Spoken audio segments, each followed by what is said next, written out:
സദാശിവസമാരംഭാം ശങ്കരാചാര്യമധ്യമാം അസ്മദാചാര്യപര്യന്താം വന്ദേ ഗുരുപരമ്പരാം. സകലനിഗമഗീതാം ബ്രഹ്മവിദ്യാം വിശുദ്ധാം നിജഗുരുരമണീഷ്ടാം ശങ്കരാചാര്യകുഷ്ഠാം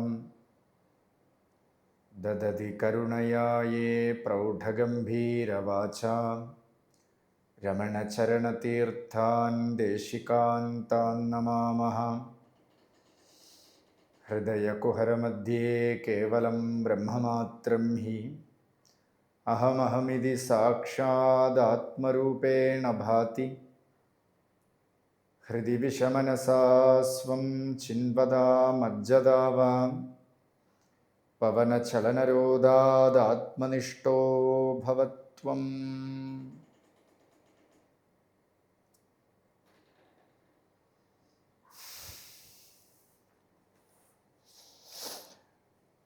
അഹമിനാശഭാജ്യഹമഹം തയാ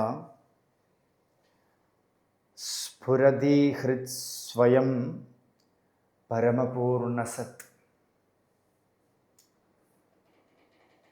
ഈ ശ്ലോകം നമ്മൾ വിചാരം ചെയ്തു. ആത്മസാക്ഷാത്കാരത്തിന് ഒരു പ്രതിബന്ധം അത് ഞാൻ എന്ന ഭാവമാണ്. അതിനെ നമ്മൾ അഹങ്കാരം എന്ന് പറയും. അഹം വൃത്തി. ആ ഞാനെന്ന ഭാവം, അഹങ്കാരം ഇല്ലാതിരിക്കണ അവസ്ഥയിൽ പരിപൂർണമായ ഒരു സത്ത് ഹൃദയസ്ഥാനത്ത് ജ്വലിച്ചുകൊണ്ടേയിരിക്കണം. സ്ഫുരതി, സ്ഫുരിച്ചുകൊണ്ടേയിരിക്കണം. ഞാൻ ഞാൻ ഞാൻ ഞാൻ സ്ഫുരിച്ചുകൊണ്ടേയിരിക്കണം. അതിനെയാണ് അഹം സ്ഫൂർത്തി എന്ന് പറയണത്. നിത്യനിരന്തരമായിട്ട് ഒരു പൊരുൾ സ്ഫുരിച്ചുകൊണ്ടേയിരിക്കണം. I exist, I exist, I exist എന്ന് പറഞ്ഞു. ഞാനുണ്ട്, ഞാനുണ്ട്, ഞാനുണ്ട്. എല്ലാവർക്കും അനുഭവമാണ്. ഇതൊന്നും പോയട്രി ആയിട്ട് പറയണതല്ല. എല്ലാവരുടെ ഉള്ളിലും ഏതൊരു അവസ്ഥയിലും, അവസ്ഥാത്രയത്തിലും മുഴുവൻ ഞാൻ ഉണ്ട് എന്നൊരു അനുഭവം നിത്യനിരന്തരമായിട്ടിരിക്കണം. അതിനെയാണ് പരിപൂർണം എന്ന് ഭഗവാൻ ഇവിടെ പറഞ്ഞിരിക്കുന്നത്. പൂർണ്ണം, പൂർണ്ണം, അതഃ പൂർണ്ണം, ഇദം പൂർണ്ണാത് പൂർണ്ണമുദച്യതേ. പൂർണ്ണസ്യ പൂർണ്ണമാതായ പൂർണ്ണമേവാവശിഷ്യതേ. വേദം പറയണു പൂർണ്ണം അതഃ പൂർണ്ണം ഇതം. ഇവിടെ പൂർണ്ണമാണ്. എന്തുകൊണ്ടാണ് നമുക്ക് ആ പൂർണ്ണത അനുഭവിക്കാൻ പറ്റാത്തതെന്ന് പറഞ്ഞാൽ ഇവിടെ അപൂർണമായ ഒന്നിനെ നമ്മൾ പിടിച്ചു വച്ചിട്ടാണ് ഇവിടെ പൂർണ്ണം എന്ന് പറയാൻ ശ്രമിച്ചുകൊണ്ടിരിക്കുന്നത്. അപൂർണമായിട്ടുള്ള ശരീരം, നിത്യമല്ലാത്തതായിട്ടുള്ള ഈ ശരീരത്തിനെ പിടിച്ചു വെച്ചിട്ട് നമ്മൾ ഇവിടെ പൂർണ്ണമാണെന്ന് നോക്കും. But we cannot find any fulfillment. ഒരു പൂർണ്ണത, ഒരു ഫുൾനെസ് നമുക്ക് കാണാനേ പറ്റില്ല. കാരണം എന്താ? നമ്മൾ ആശ്രയിച്ചിരിക്കുന്ന പൊരുൾ അനാത്മാവാണ്. അനാത്മാശ്രയ.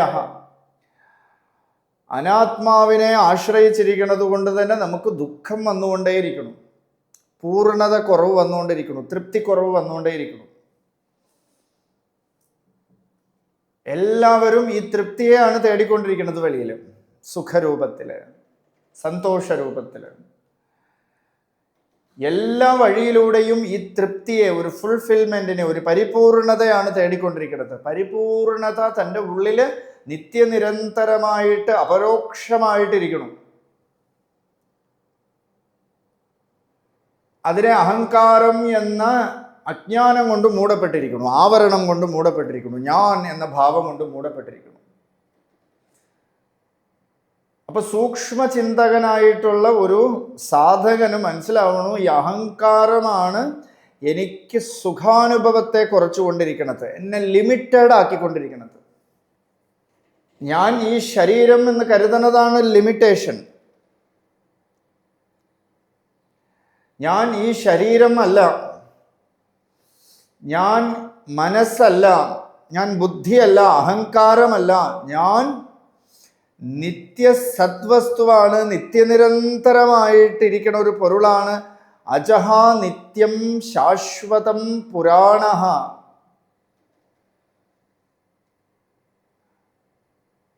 ഞാൻ അജനാണ്, ജനിച്ചിട്ടില്ലാത്ത പൊരുളാണ്, ഞാൻ നിരന്തരമുള്ള പൊരുളാണ്, ഞാൻ ശാശ്വതമായിട്ടിരിക്കുന്ന പൊരുളാണ്, വേറെ ഒന്നും ശാശ്വതമേ അല്ല. പുരാണം, പണ്ട് കണക്കേ ഉള്ള പൊരുൾ. അപ്പൊ ഇവിടെ പൂർണ്ണത വരണമെങ്കിൽ അല്ലേ, ഉറക്കം, ഡീപ്പ് സ്ലീപ്പില്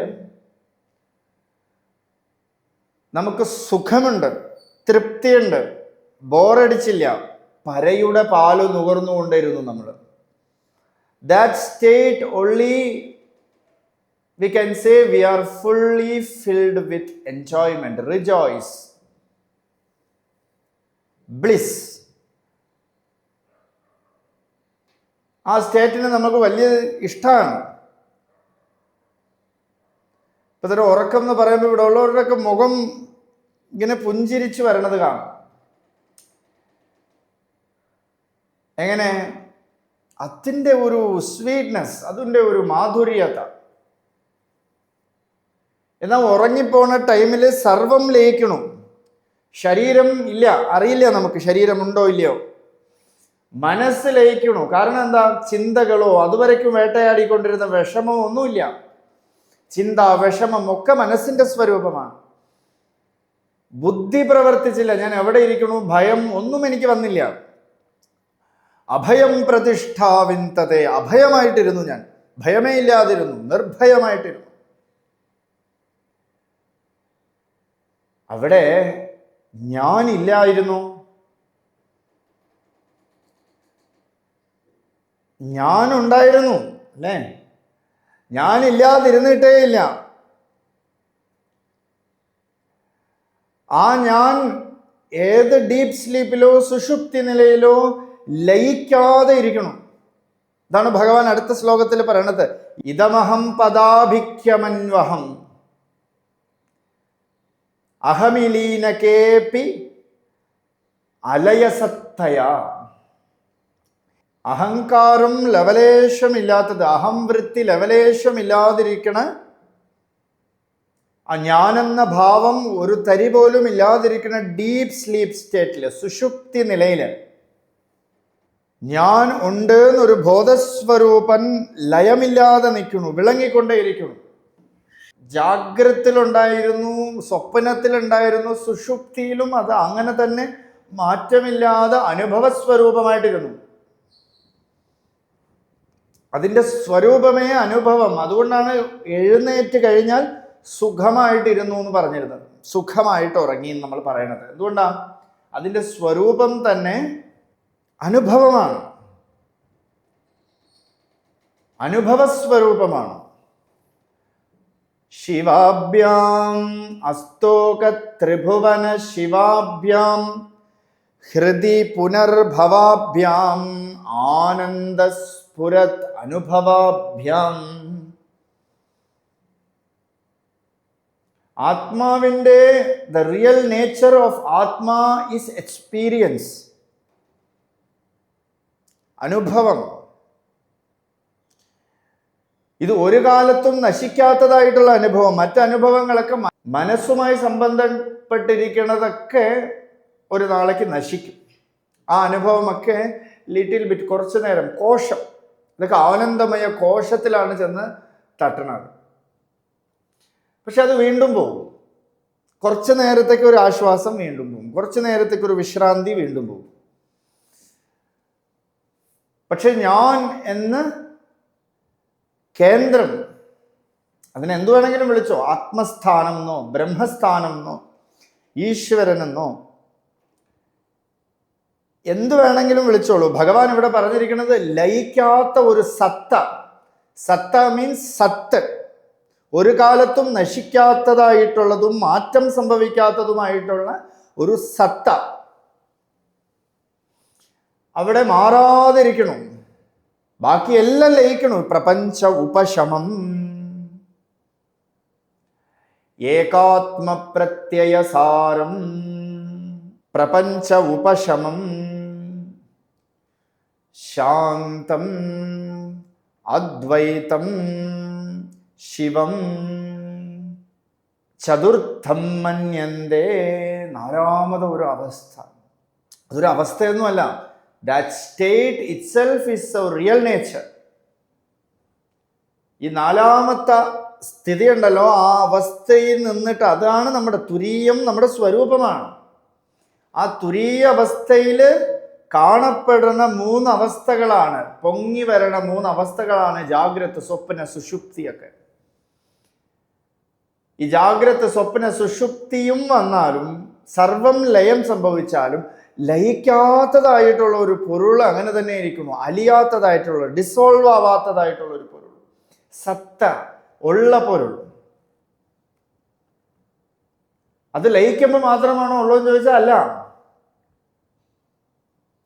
അതുള്ളത് കൊണ്ടാണ് ജാഗ്രത ഉള്ളത്, അതുള്ളത് കൊണ്ടാണ് സ്വപ്നമുള്ളത്, അതുള്ളത് കൊണ്ടാണ് സുഷുപ്തി ഉള്ളത്. ഇത് ഡീപ്പ് അണ്ടർസ്റ്റാൻഡിങ് നമുക്ക് വേണം.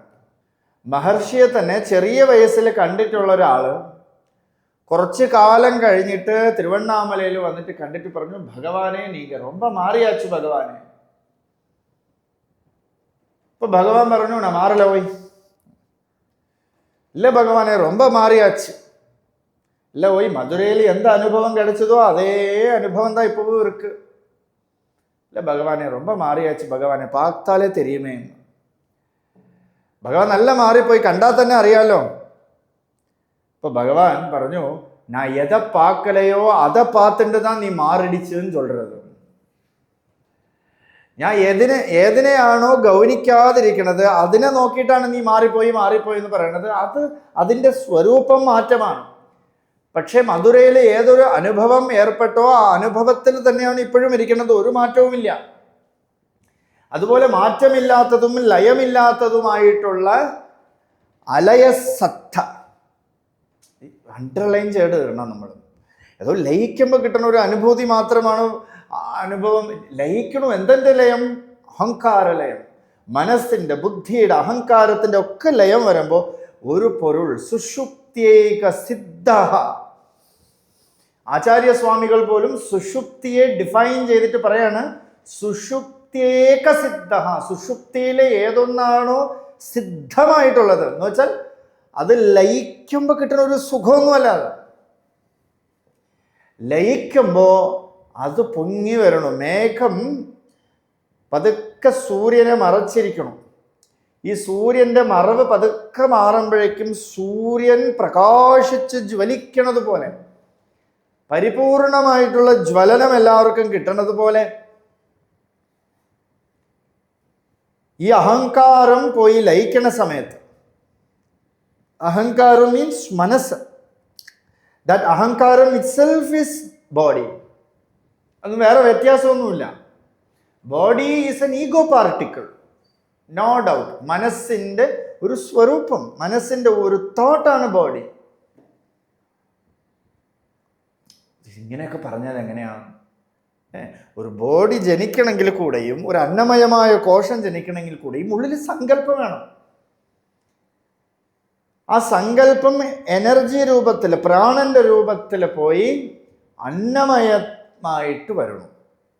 ഇത് ഇങ്ങനെ പോയി വിൽക്രമസ്ഥിതി, എന്ത് പറയും, ഉൾട്ടാസ്ഥിതി, ഇങ്ങനെ വരും. അങ്ങോട്ട് പോയി ഇങ്ങോട്ട് പോയി, ഇങ്ങോട്ട് പോയി അങ്ങോട്ട് പോയി വന്നുകൊണ്ടിരിക്കും. ഇത് കോശങ്ങൾ തമ്മിലുള്ള ഒരു ഇത് പഞ്ചകോശ നിരൂപണത്തിലൊക്കെ വരും. അപ്പൊ ചിത്തവൃത്തി എന്ന് പറയുന്നത് മൈൻഡ്, ബോഡി, എവ്രിത്തിങ് എല്ലാം വൃത്തിയാണ്, അഹങ്കാരമാണ്, അഹംവൃത്തി. ഈ അഹംവൃത്തിയുടെ ലയത്തിൽ ഏതൊന്ന് സാക്ഷാത് അപരോക്ഷ ബ്രഹ്മ, സാക്ഷാത്തായിട്ട്, അപരോക്ഷമായിട്ട്, നിത്യനിരന്തരമായിട്ട്, എക്സ്പീരിയൻസ് ആയിട്ട്, അനുഭവമായിട്ട് ഏതൊരു പൊരുൾ നിലനിൽക്കണോ ആ പൊരുള് ആണ് വാസ്തവത്തിൽ ശാശ്വതമായ പൊരുൾ. മറ്റതെല്ലാം മാറിപ്പോവും. കാണപ്പെടുന്ന പ്രകൃതിയൊക്കെ മാറിക്കൊണ്ടിരിക്കണം. ഇപ്പൊ വെളിയിൽ പോയാൽ അവിടെ എല്ലാം മാറി.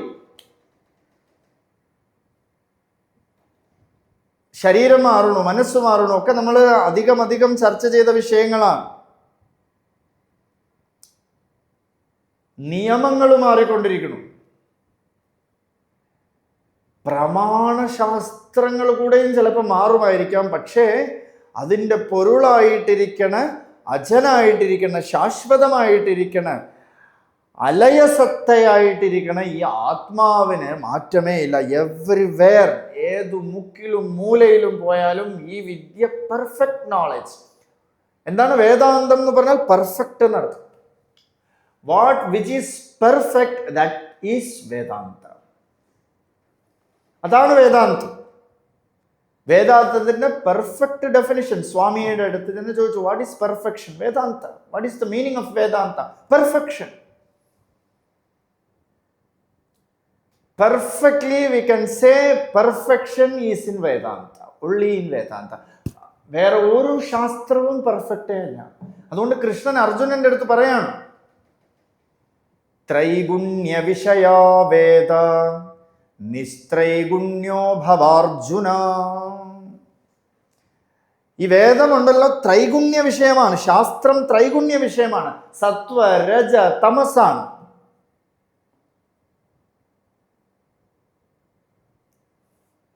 ഗുണത്തിനെ ആശ്രയിച്ചിരിക്കണം.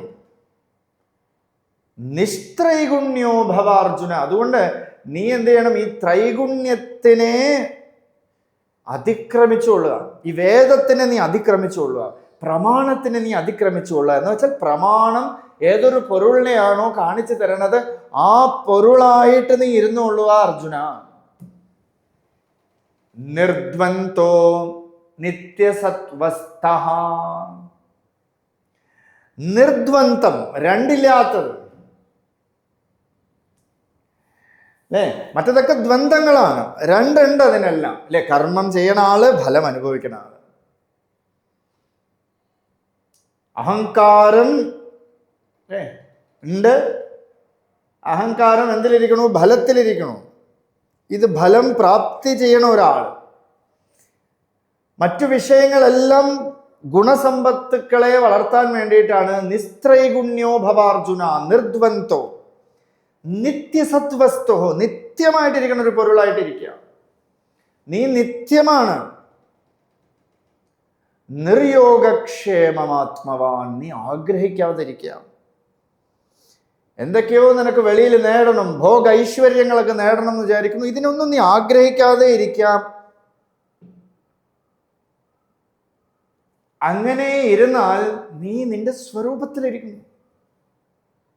ഏത് കർമ്മം ചെയ്താലും ഒന്നും കുഴപ്പമൊന്നുമില്ല.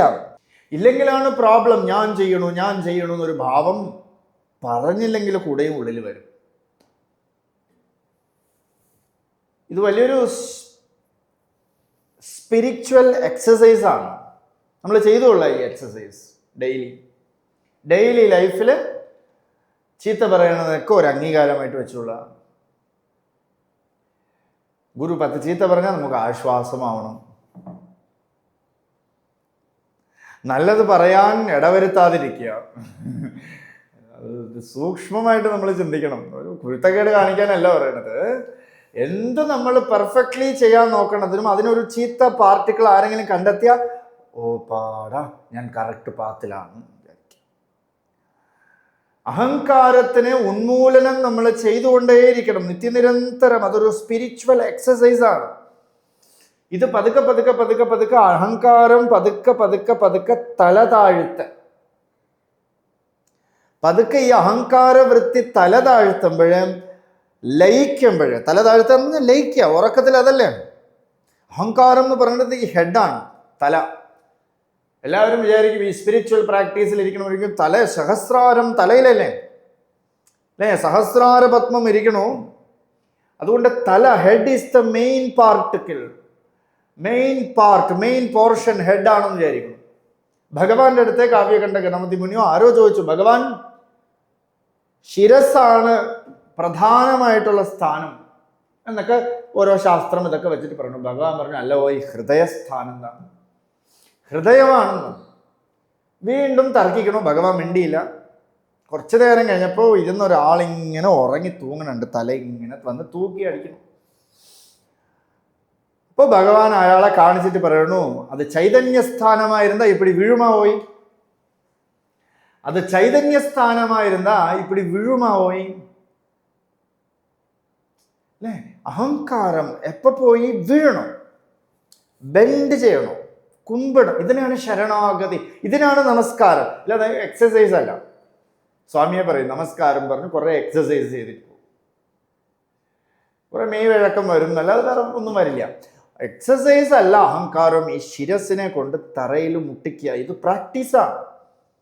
ശിരസ് ഇത് ബാഹ്യമായിട്ട് ചെയ്യേണ്ടതില്ല, ആന്തരികമായിട്ട് ഈ ശിരസ് ഡൗൺ ടു എർത്ത് ആവുക, അഹങ്കാരത്തിനെ ഉന്മൂലനം ചെയ്യുക. അതിനാണ് ശരണാഗതി പറയുന്നത്. അഹങ്കാരം വേരോടെ അങ്ങോട്ട് പോയാൽ പിന്നെ ഏതാണോ അവശേഷിക്കുന്നതായിട്ടുള്ളത് ആ പൊരുൾ നിത്യനിരന്തരമായിട്ട്. ചിന്മയാനന്ദ സ്വാമിജിയുടെ ഒരു കഥ പറയുന്നുണ്ട്. സ്വാമിജി സന്യാസത്തിന് ശേഷം മഹർഷിയുടെ അടുത്ത് പോയി. ഇദ്ദേഹത്തിൻ്റെ ഉള്ളിൽ ഒരു സങ്കല്പം വന്നു, മഹർഷിയുടെ അടുത്ത് തനിയെ ക്വസ്റ്റ്യൻ ചോദിക്കണം, എനിക്ക് മാത്രമായിട്ട് മഹർഷി ഉത്തരം തരണം. ഇതൊരു സങ്കല്പം ഉള്ളിലിരുന്നു, നിറവേറേണ്ട മഹർഷിയുടെ ചുറ്റിലും. അപ്പോൾ സ്വാമിജി അടുത്തിരുന്നിട്ട് മഹർഷിയുടെ അടുത്ത് ചോദിച്ചു, ഭഗവാനെ എനിക്ക് ഉപദേശം വേണം എന്ന് പറഞ്ഞു. ഒരു ഉപദേശം തരൂ ഭഗവാനെ എന്ന് പറഞ്ഞു. അപ്പോൾ ഭഗവാൻ പറഞ്ഞു, എല്ലാവരും പോട്ടെ. അപ്പോൾ ഇദ്ദേഹം നോക്കിയപ്പോൾ അദ്ദേഹം മനസ്സിൽ എന്ത് സങ്കല്പം ചെയ്തോ ആ സങ്കല്പം ഭഗവാന്റെ വായിൽ നിന്ന് പറഞ്ഞു. വലിയ സന്തോഷമായി. കുറച്ചു നേരം വെയിറ്റ് ചെയ്തു, എല്ലാവരും പോയി.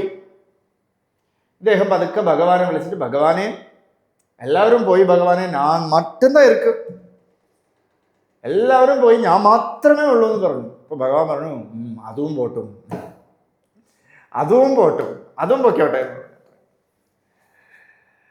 എന്ന് വെച്ചാൽ അത് ഞാൻ ഒരു അഹങ്കാര വൃത്തി, അതും പോയാ പിന്നെ ഉപദേശത്തിന്റെ ആവശ്യമേ ഇല്ല. ഉപദിശ്യത. ഒരു ദേശികൻ എന്ത് ചെയ്യണു? ദിശത്തി, കാണിച്ചു തരും. ഉപദേശം എന്ന് പറയുന്നത് നമ്മളെ സ്വരൂപത്തിലേക്ക് തിരിക്കലിനെയാണ് ഉപദേശം എന്ന് പറയുന്നത്. ഉപദേശം എന്ന വാക്കിന് വേദം എന്ന് തന്നെ അർത്ഥം. ഏഷ ആദേശ ഏഷ ഉപദേശ എന്ന് വേദത്തിൽ തന്നെ നിരൂപണം. വേദം തന്നെയാണ് ഉപദേശം. ആ ഉപദേശം എപ്പോ ആയി എന്ന് പറയുന്നത് ഉപദേശിക്കുന്ന ടൈമിൽ പൊരുളിനെ നമ്മൾ കാണുമ്പോഴേ, അവിടെ നോക്കൂ മാമ്പഴം ഉണ്ട് എന്ന് കാണിച്ചു തന്നാൽ firstly we have to see മാമ്പഴം. ഇല്ലെങ്കിൽ നമുക്ക് കൺഫ്യൂഷനാവും. ഒരാൾ ഒരു സ്ഥലം ഇങ്ങനെ കാണിച്ചു തരും, ഇതോ നോക്കൂ അവിടെ നോക്കൂ എന്ന് പറഞ്ഞ് കാണിച്ചു തരുമ്പോൾ, ഏതെങ്കിലും ഒരു പർട്ടിക്കുലർ പോയിന്റ് കാണിച്ചു തരുമ്പോൾ ആ പോയിന്റിലേക്ക് നോക്കാതെ ഇയാളുടെ ജസ്റ്ററിനെ മാത്രം നോക്കിക്കൊണ്ടിരുന്ന എന്താ കുഴപ്പം? ഒരു ദേശികൻ കാണിച്ചു തരുമ്പോൾ ആ കാണിച്ചു തരണ നല്ല രസമുണ്ട് കേട്ടോ, എന്ത് നല്ല ഭംഗിയിലാണ് കാണിച്ചു തരണത്. ഇതുപോലെയാണ് പലരും പറ്റിക്കപ്പെട്ടു പോകും, എന്റർടൈൻമെന്റിൽ പെട്ടുപോകും. സത്സംഗത്തിലൊക്കെ പോയിട്ട് അതൊരു എന്റർടൈൻമെന്റ് ആണെന്ന് കരുതും. എന്ത് നന്നായിട്ട് പറയണു, എന്ത് ഭംഗിയായിട്ട് പറയണു, എന്ത് രസമായിട്ട് പറയണു. ഇൻഫാക്ട് ആ രസം അനുഭവിച്ചത് ആത്മാ തന്നെയാണ്, ഒരു സംശയമില്ല. പക്ഷേ ആ രസത്തിന്റെ സ്പോട്ടിനെയാണ് ദേശികൻ കാണിച്ചു തരുന്നത്. You have to see that one. പരിപൂർണമായ ശ്രദ്ധ ആ പൊരുളിലേക്ക് കൊടുക്കണം. അതിലേക്ക് കൊടുക്കാത്തിടത്തോളം നമ്മൾ ഉപാധിയെ ലക്ഷ്യമാക്കിക്കൊണ്ടിരിക്കും. ഉപാധികളൊക്കെ പറയും. ഒരു നമ്മുടെ മനസ്സിലൊരു കൺസെപ്റ്റ് കാണും. ഒരു സന്യാസി ഇങ്ങനെ ഇരിക്കണം, ഇല്ല ഒരു ജ്ഞാനി ഇങ്ങനെ ഇരിക്കണം, ഒരു സിദ്ധൻ ഇങ്ങനെ ഇരിക്കണം. എവിടെയോ ബുദ്ധിയിൽ ആരെയൊക്കെ കണ്ടിട്ട് നമ്മൾ സ്റ്റോർ ചെയ്ത് വെച്ചിട്ട് ഇത് വെളിയിൽ പോയി നമ്മൾ അപ്ലൈ ചെയ്യും. ഏതെങ്കിലും ഒരു സന്യാസിയെ പോയി കാണുന്നത്, ഒരു ജ്ഞാനിയെ കാണുന്നത്, നമ്മൾ firstly we are going with നിരീക്ഷണ ബുദ്ധി. എന്തുകൊണ്ടാണ് നമുക്ക് പ്രകാശിക്കാത്തത് എന്ന് സൂക്ഷ്മമായിട്ട് പരിശോധിച്ചാൽ നിരീക്ഷണ ബുദ്ധിയോട് നോക്കും. അവിടെ ഉപാധി എന്താണ്, അവരെന്ത് ചെയ്യണു, ഇവരെന്ത് ചെയ്യണു, എന്ത് കഴിക്കണു. തിരുവണ്ണാമലയിൽ പോയി മഹർഷിയെ കണ്ടിട്ട് ഒരാൾ കാഞ്ചി പരമാചാര്യരുടെ അടുത്ത് പോയി. അപ്പൊ പരമാചാര്യർ ചോദിക്കുകയാണ്, എങ്കെന്ന് പറയുമെന്ന് ചോദിച്ചു. തിരുവണ്ണാമല എന്ന് പറഞ്ഞു. പെരിയവരെ പാത്താച്ച രമണ മഹർഷിയെ കണ്ടോ എന്ന് ചോദിച്ചു. കണ്ടു. അവരെന്നെ പണിയിട്ടിരുന്ന ഇഡ്ഡലി ചാപ്പിട്ടിട്ടുണ്ട്. നോക്കൂ, കാണുന്നത് മുഴുവൻ ഉപാധി. അവർ ഇഡ്ഡലി കഴിച്ചുകൊണ്ടിരിക്കണമെന്ന് പോയി കണ്ടിട്ട് വന്നു. മഹർഷിയുടെ അടുത്ത് വന്ന് ചോദിച്ചിട്ടുണ്ട്, ഭഗവാനെ വളരെ ചെറുപ്പത്തിൽ, ചെറിയ പ്രായത്തിൽ ഭഗവാൻ തിരുവണ്ണാമലയിൽ 10, 16 വയസ്സ് 17 വയസ്സിലൊക്കെ തിരുവണ്ണാമലയിൽ വന്നപ്പോൾ അപ്പൊ കണ്ടിട്ട് പോയ ഒരാൾ 17 20 വയസ്സിൽ, പിന്നെ ഒരു കാലത്ത് വരുമ്പോൾ ഇവിടെയൊക്കെ ആശ്രമമൊക്കെ ആയി. 2 പേര് വീശാൻ നിൽക്കണു, അടുത്ത് കൂടെയൊക്കെ ആള് നിൽക്കണു, ഇതൊക്കെ എടുക്കാനൊക്കെ ആള് നിൽക്കണു. അപ്പോൾ അദ്ദേഹം അവിടെ ഇരുന്നിട്ട് പറഞ്ഞു, ഭഗവാനെ നീങ്ക കെട്ടുപോയിട്ടേൻ ഭഗവാനെ എന്ന് പറഞ്ഞു. നീങ്ക കെട്ടുപോയിട്ടേൻ ഭഗവാനെ എന്ന് പറഞ്ഞു. അപ്പൊ ഭഗവാൻ പറഞ്ഞു, ആമ പോയി കെട്ടുപോയിട്ടേ. ഭഗവാൻ എല്ലാത്തിനെയും സമ്മതിക്കും, ഒന്നിനെ നിഷേധം ചെയ്യല്ലേ, ഇല്ല എന്ന് പറഞ്ഞ് തർക്കിക്കൊന്നുമില്ല. അമ്മ പോയി കെട്ടുപോയി. കൂടെ ഇരുന്നവർക്കൊക്കെ വിഷമായി. അതിലൊരാൾ ചോദിച്ചു, ഭഗവാനെ അവരൊന്ന് കെട്ടുപോയി എന്ന് പറഞ്ഞപ്പോൾ ഭഗവാൻ കെട്ടുപോയി ആണല്ലോ, കറക്റ്റ് കെട്ടുപോയി എന്ന് പറഞ്ഞല്ലോ, അതെന്താന്ന് ചോദിച്ചപ്പോ അമ്മ പോയി, நான் கெட்டு தன் நிலையில் இருக்கிறது தான் സ്വരൂപനിഷ്ഠം. താൻ കെട്ട് തൻ നിലയിൽ ഇരിക്കരുത് എന്ന് വെച്ചാൽ ഈ അഹങ്കാരം കെട്ട് ഏത് നിലയിലാണോ ഞാൻ ഉള്ളത് ആ നിലയിൽ തന്നെ ഇരിക്കലാണ് കില്ലിംഗ് ഓഫ് ഈഗോ. മാനത്തിൽ ഉറുപ്പവർ മാനത്തെ അഴിത്ത് അഭിമാനം ഇല്ലാതെ ഒളിർ അരുണാചല. അതുകൊണ്ട് അഹങ്കാരം എന്ന വൃത്തി ഇതെല്ലാവർക്കും ഉണ്ട്, എല്ലായിടത്തും. അതിനെ എങ്ങനെ ഇല്ലാതാക്കണം? പരിപൂർണമായ ശ്രദ്ധയിലൂടെ. ഞാൻ ആര്, എൻ്റെ സ്വരൂപം എന്ത് എന്നൊരു ഗുരു നമുക്ക് കാട്ടിത്തരണ സമയത്ത് പരിപൂർണമായ ശ്രദ്ധയിൽ സത്യവാക്യസ്യ ശാസ്ത്രസ്യ ഇതിൻ്റെയൊക്കെ ഹെൽപ്പോടുകൂടി നമ്മൾ നമ്മുടെ സ്വരൂപത്തെ കണ്ടാൽ അലയസത്തയാ, നമ്മൾ ആ ലയിക്കാത്തതായിട്ടുള്ള സത്തയാണെന്ന് ഉള്ളിൽ ബോധം വരും. മറ്റതെല്ലാം പോയി ലയിക്കും. ലയിക്കുക എന്ന് പറഞ്ഞാൽ അതെല്ലാം പോയി ഇല്ലാതാവുക, ഒരിടത്ത് പോയിട്ട് ഡിസോൾവ് ആവുക, അല്ലേ? വെള്ളത്തിൽ വീണ് പോയ ഉപ്പിനെ പോലെ അത് ഡിസോൾവ് ആയിരിക്കുക. തിരിച്ച് ആവിയെടുത്ത് അല്ലേ? താപമാണ് ഉണർന്ന സ്റ്റേറ്റ്. അത് ആവി എടുക്കുമ്പോൾ ഇത് വെളിയിൽ രൂപമായിട്ട് വരും. ഉറങ്ങുന്ന ടൈമിൽ നല്ല കുളിർമ ശീതളതായില്ലേ, ആ ടൈമിൽ ഇതെല്ലാം കൂടെ ഡിസോൾവ് ആയിരിക്കും. അപ്പോൾ ആ നില ഇത് ഡിസോൾവ് ആവുമ്പോഴും താപം വരുമ്പോഴും കുളിർമ വരുമ്പോഴും ജലം അഫക്റ്റഡ് ആവാത്തതുപോലെ ഞാൻ ആത്മാ, എൻ്റെ സ്വരൂപം ലയിക്കാത്തതായിട്ടുള്ള പൊരുളാണ്. ആ പൊരുൾ അഹങ്കാരം ഇല്ലാതാവുമ്പോൾ നല്ല പോലെ തെളിഞ്ഞു വരും. സുഷുപ്തേക സിദ്ധ തദേകോ വശിഷ്ഠ ശിവകേവലോഹം. ഇത് സുഷുപ്തിയെ കുറിച്ച് പറയണു എന്ന് വെച്ചാൽ ഉറങ്ങാൻ പറ്റില്ല നമുക്ക്. ഭഗവാനെ ഗീതയിൽ പറയണു, കർമ്മം ചെയ്യാനാണ് നിനക്ക് അധികാരം, ഫലത്തിന് അധികാരമില്ല. ഫലം ഇല്ലെങ്കിൽ പിന്നെ എന്തിനാ കർമ്മം ചെയ്യണമെന്ന് മൂഢബുദ്ധികൾ ചോദിക്കും. അപ്പൊ ഫലം നിന്റെ അതോറിറ്റി അല്ല. You have to do perform the karma perfectly. What much perfection you have to do like that. Don't depend upon the bhala, the result. റിസൾട്ടിനെ ആശ്രയിച്ച് നമ്മൾ ഇരിക്കാനേ പാടില്ല. റിസൾട്ടിനെ ആശ്രയിച്ചാണ് പലരും കർമ്മം ചെയ്യണം. അവർ പറയും, എന്നാൽ പിന്നെ കർമ്മമേ ചെയ്യാതിരുന്നാൽ പോരെ. രമണ മഹർഷിയുടെ അടുത്തൊക്കെ ചോദിച്ചപ്പോൾ മഹർഷി പറഞ്ഞത്, ഇവിടെ കൃഷ്ണൻ മറുപടി പറഞ്ഞത് എന്നാൽ കർമ്മവും ചെയ്യാതിരിക്കാൻ പാടില്ല എന്ന് പറഞ്ഞു. മഹർഷിയുടെ അടുത്ത് ഒരാൾ ചോദിച്ചു, ഭഗവാനെ എന്നാൽ പിന്നെ ഒരു കർമ്മം ഇല്ലാതെ ഇരുന്നാൽ പോലെ. ഇരുന്നു പാര്, ഇരുന്ന് നോക്കൂ, എക്സ്പീരിയൻസ് ഇറ്റ്. ഇരുന്ന് നോക്കുമ്പോൾ അറിയാം, we cannot sit single second like that. പറ്റില്ല. കുറച്ചു നേരം ഇരിക്കാൻ പറ്റും, പോവും. പിന്നെ എന്തൊക്കെയോ വരും. ജപം ചെയ്യാനൊക്കെ ചിലരിരിക്കും. ജപം ചെയ്താണ് തുടങ്ങിയത്, എവിടെ ചെന്ന് അവസാനിക്കണമെന്നൊന്നും പറയാൻ പറ്റില്ല. ഉള്ളിൽ ജപം വന്നുകൊണ്ടേയിരിക്കും, നാക്കിൽ. പക്ഷേ ചിന്തകൾ എവിടെ പോയി? ഒരു ബന്ധമില്ലാത്ത ചിന്തകളൊക്കെ കണ്ടുകൊണ്ടിരിക്കും. അതുകൊണ്ട് ആ ലയം, അഹങ്കാര ലയം എപ്പോൾ സംഭവിക്കണോ അപ്പോഴ് അഹങ്കാരം മറയുമ്പോൾ ഏതൊരു പൊരുളാണോ അവശേഷിക്കുന്നതായിട്ടുള്ളത്, ആ പൊരുൾ ഇറ്റ്സെൽഫ് ഈസ് ആത്മാ. സ്വാത്മൻ അനസ്തമയ സംവിധി കൽപ്പിതസ്യ.